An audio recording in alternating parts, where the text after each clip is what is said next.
Hi everyone, Paul here from FamilyWheels.ca with another car review for your growing family. And fresh off the arrival of the Toyota Tundra TRD Pro, we now have a Toyota Tacoma version of this more hardcore off-road ready vehicle for 2017. Now, this is meant to compete with the likes of the Ford Raptor, for example, cars that can go and tackle some of the most challenging back roads and rock crawling that you can throw at it right out of the box. It's also got some slightly different style cues on the outside and on the interior that are meant to just feel a little bit more special than your average Tacoma. We don't have any rock crawling to do, but we are off on a ski trip, so let's see if this chart-topping Tacoma, the most expensive in the company's lineup, is really worth the extra cheddar. That's this week here on Family Wheels.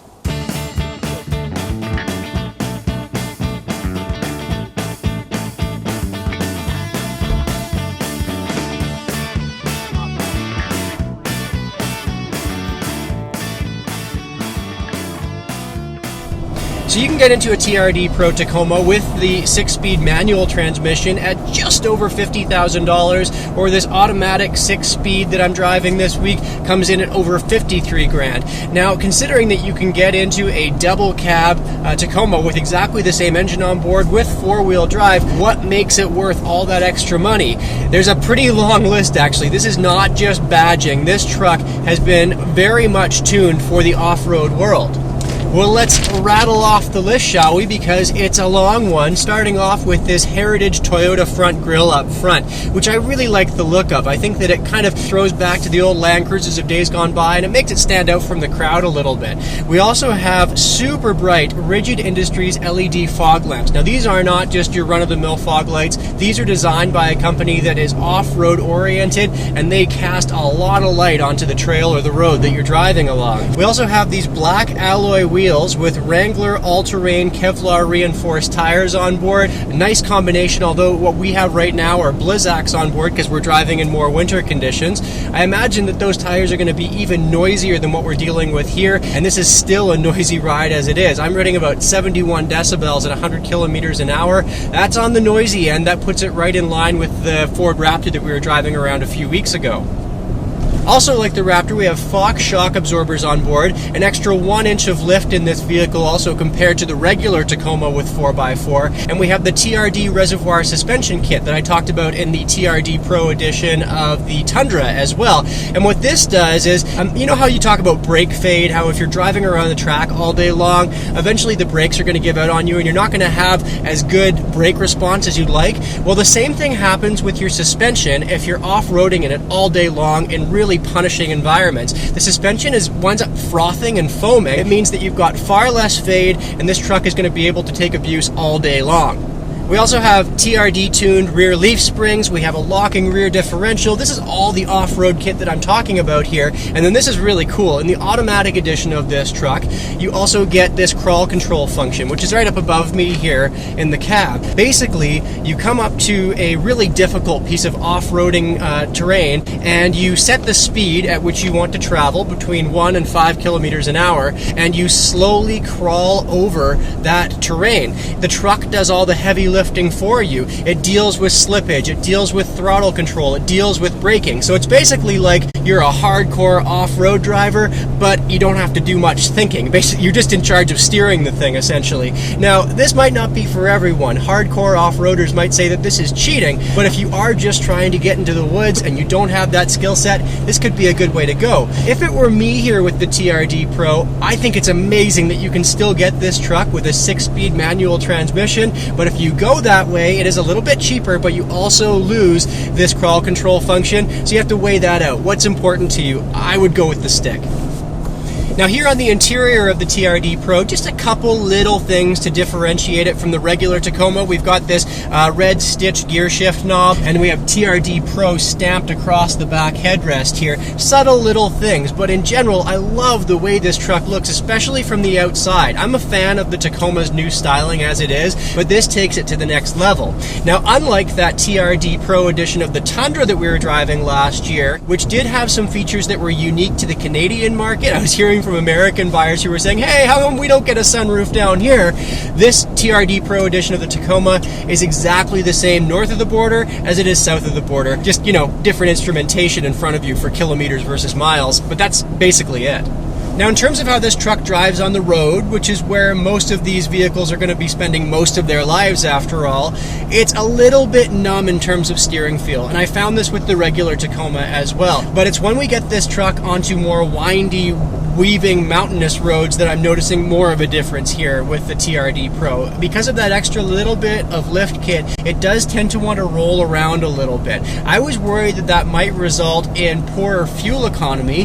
Toyota says that it should see about the same fuel economy in this TRD Pro edition as the regular Tacoma with the V6, and that actually is turning out to be the case here. Now granted, we don't have those big knobby tires on board. Again, we've got winter tires on this tester, so that could affect things a little bit. But on the highway, I've been averaging 10.6 liters per 100 kilometers this week, and back in the city it was more like 14.5, 15 liters per 100 kilometers. So that's about right in line with the regular Tacoma that I was testing a couple years back on the program. Now we do have exactly the same V6 on board this tester and the TRD Pro that we have on the regular Tacoma. It's not tuned any differently, unlike the Ford Raptor, which unleashes a whole bunch more power via tuning. The plus side to that is the fact that it's got exactly the same towing capacity as the regular Tacoma. So even though you're in a much more off-road oriented truck, you can still tow 6,400 pounds behind you in this thing. Now, since this is the most expensive Tacoma, we also have a lot of creature comforts in here aside from just the off-roading kit. We have blind spot monitoring, we have a rear backup camera, we have auto high beam, some clever stuff in here, but we also are lacking some things that we see in a lot of other Toyota products. Lane keeping assist, adaptive cruise control, forward collision mitigation braking, even though this is the chart-topping version of this truck.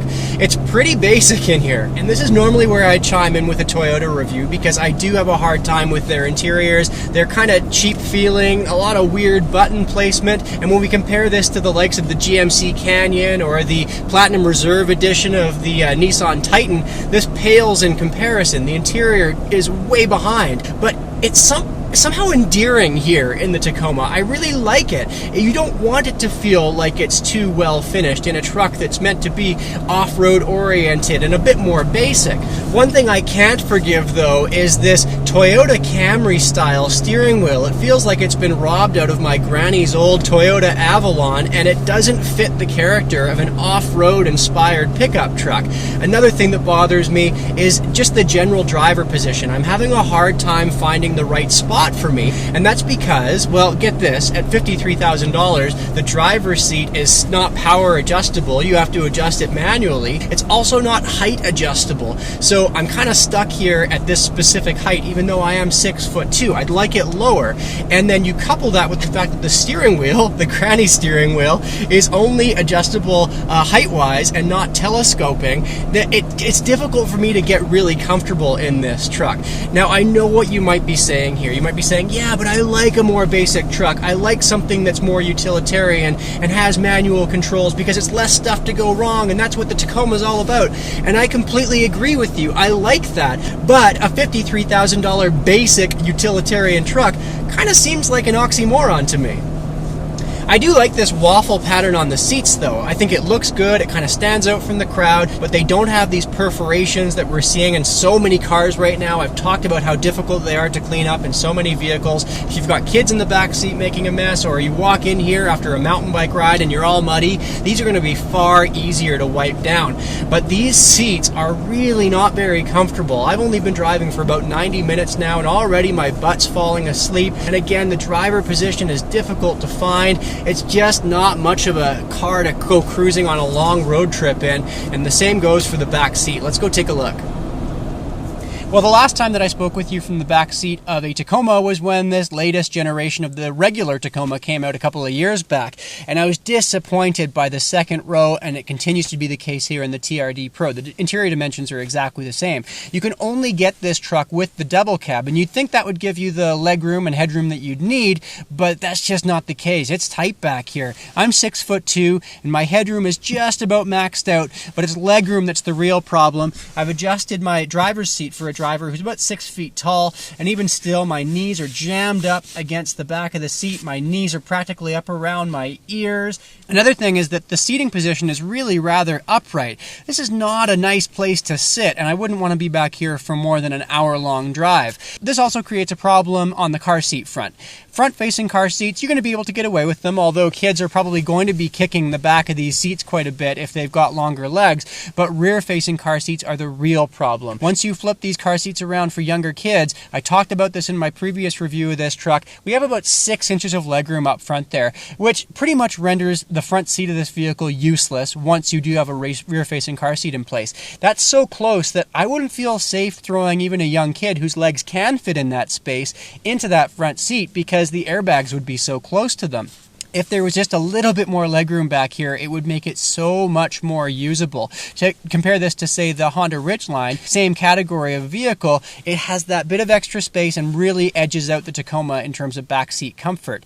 Another thing that I think the Ridgeline and a slightly larger Ford F-150 do a far better job of is storage space back here. In those trucks, if no one's sitting back here, you can flip the back seats up against sort of the back wall here of the cab and use a completely flat load floor for all kinds of things. The family dog, it's a good place to put them.